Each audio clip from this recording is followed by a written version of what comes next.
Ciao a tutti, oggi ho preparato una minestrina con savregula e le arselle.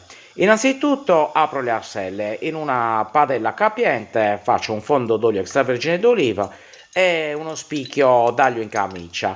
Do una leggera rosolata, dopodiché butto subito le vongole affinché si aprano. Le dispongo per bene in padella e così cominciano a sentire il calore sarà quello che le farà aprire. Mezzo bicchiere di vino bianco per creare un po' di sughetto, ecco, con una bella girata, e poi un po' di prezzemolo tritato fresco.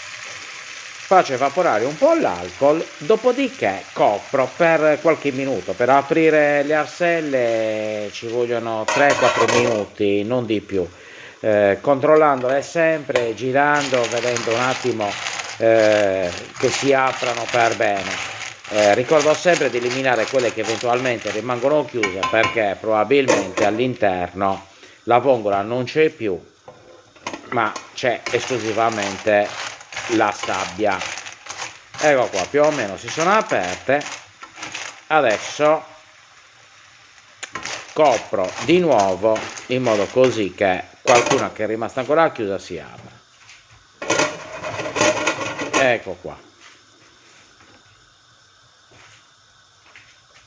Adesso spengo e recupero le arselle aperte, le metto in un contenitore, perché poi mi serve recuperare tutto il fondo, che è quello che ha il sapore, per poi dare appunto sapore alla minestra.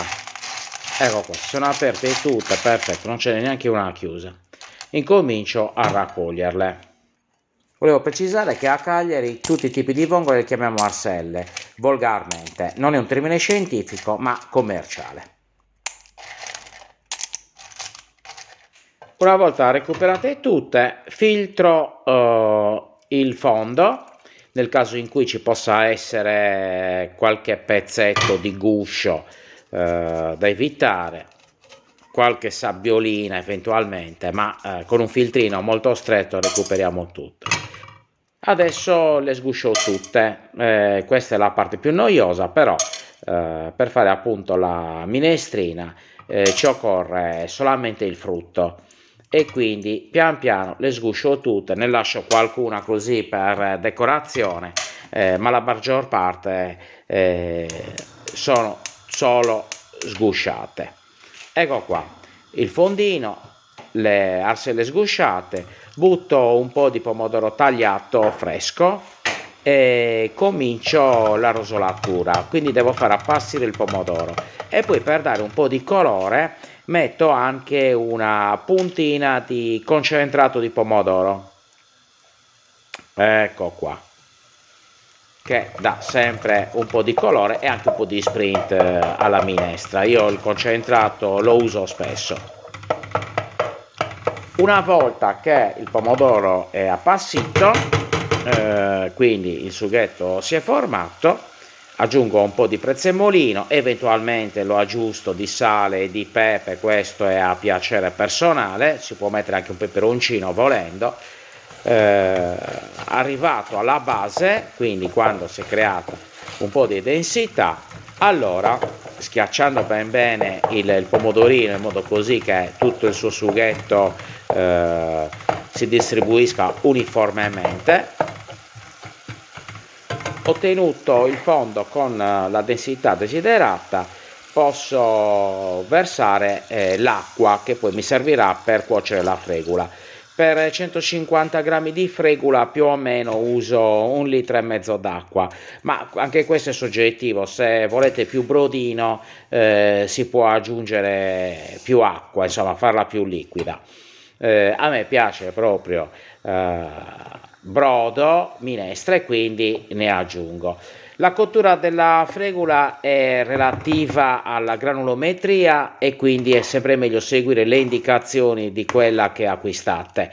Io uso una fregola fina, tradizionale e artigianale, e quindi la mia ha una cottura intorno ai 10 minuti. Ecco qua, pian piano la porto a cottura desiderata e adesso posso impiattare. Quindi una vera e propria minestra di vongole e fregola. Guardate un po'. Ecco qua.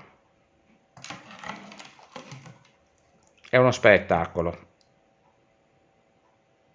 E posso dire che anche il sapore è molto marino.